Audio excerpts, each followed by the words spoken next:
और से नसीर साहब को लेकर जो तमाम लोगों के तासुरात आ जाए और कई बड़ी शख्सियत यहाँ मौजूद थी और लोगों ने जिस तरह से उनको याद किया, आप किस तरह से उनको याद करते हैं? बड़ी खुशी हुई कि एक प्यार भरा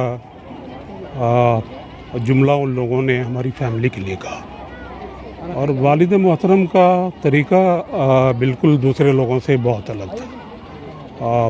तमाम लोग जानते हैं, चूँकि सब लोग इलाके के हैं, मगध जोन में वो चाहते थे बच्चियों की और लड़कों की तालीम का अच्छा इंतज़ाम हो और बहुत पहले 86 में ये चीज़ें ख़रीदी गई, बनाई गई। इतना आसान नहीं होता है, रिसोर्सेज नहीं थे। उन्होंने अपने जो करीब के दोस्त थे, और मुझे याद है कि जिसने भी थोड़े बहुत पैसे दिए सबसे ले लिया करते थे, मना नहीं करते थे। और ख़ास तौर से जो मैंने एक चीज़ की तरफ ज़ोर दिया, वो इस इलाके में भाईचारा और गंगा जमनी तहज़ीब। अगर इलाके में कोई ऐसी चीज़ छोटी मोटी हो जाया करती थी तो वालिद साहब को बुलाया जाता था और मसले का हल बड़ी खूबसूरती से निकालने में वो कामयाब होते थे। लोग उनकी बातों को मानते थे। ये अच्छी चीज़ है। अभी ये इदारा किस तरह से काम कर रहा है, क्या फ़ायदा पहुंच रहा है लोगों को? देखिए, अभी यहाँ तकरीबन 450 के आसपास बच्चियाँ पढ़ रही हैं और क्योंकि और भी बहुत सारे स्कूल और दूसरे छोटी छोटी चीज़ें आ गई, वो दूसरे लोगों ने भी अपना इस्टेब्लिशमेंट शुरू किया है। हमारा एक ही मकसद है कि गरीब और अमीर में फ़र्क ना हो, बच्चों को और बच्चियों की तालीम का इतने अखराज हों कि उनके वालिदैन उनको पूरा कर सकें। यही मानते हैं। ये वालिद साहब की अपनी आइडियोलॉजी थी कि बच्चों को महज पैसे की बुनियाद पे पढ़ाई का ना होना, ये चीज़ अच्छी नहीं थी। तो उसको उन्होंने हमेशा एक टॉप प्रायोरिटी पे रखा, उन्होंने उसको बहुत तरजीह दी जी।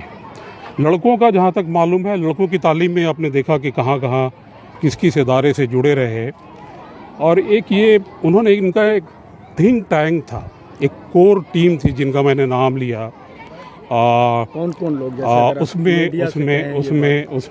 उसमें मोहतरम जो कि पर्दे के सामने नहीं हुआ करते थे, लेकिन वो पर्दे के पीछे उनकी कोर टीम में शामिल थे। मोहतरम वालिद साहब के साथ में AR किदवाई साहब गवर्नर, सैयद हामिद साहब जो एक्स वाइस चांसलर थे अलीगढ़ मुस्लिम यूनिवर्सिटी के, वो रहे। डॉक्टर अंसारी साहब यहाँ गया कि वो रहे। प्रोफेसर मुगनी साहब रहे। और जमायत इस्लामी के हेडक्वार्टर के दो बहुत ही ज़िम्मेदार शख्स, मौलाना शफ़ी मुनी साहब और अज़ीम खान साहब। तो एक टीम थी जो कि 4-5-10 लोगों की। ये तो यहाँ के लोगों को जोड़ा 85 के बाद। 85 में जो पुराने लोग थे उन्हीं की टीम में, उनके साथ ही उठना बैठना होता था। उनके 3 सफ़र हुआ करते थे। गया से पटना गए, पटना से दिल्ली आए, और उस बीच में उनके सेंटर पॉइंट हुआ करते थे। लोगों से मिलना, बातें करना, इलाके को किस तरह से तालीम के लिए और बच्चों के लिए अच्छी चीज़ें फराहम की जाएँ। कभी ऐसा लगा, आप चूँकि बचपन से वालिद ही थे, तो इन सब चीज़ों में कभी बेचैनी या परेशानी महसूस करते थे कि हम इतना बड़ा काम लेकर शुरू कर दिया है और अवामी काम में बहुत सारी रुकावटें आती हैं, बहुत सारी तनकीद होते हैं, ये चीज़ें कभी उनके उभरते थे, इस तरह की बातें कभी आती थी उनकी? भाई इमरान साहब जिगरा बड़ा था, जिसको अपनी ज़बान में बोलते हैं ना भाई जी, बड़ा बहादुर आदमी था वो और बड़ा हमदर्द जी। हाँ, तो इन सब चीज़ों का पैसे की तो कभी अहमियत नहीं दी। अल्लाह ताला ने थोड़ी बहुत ज़मीन दी थी, उससे खर्च वर्च निकल जाता था।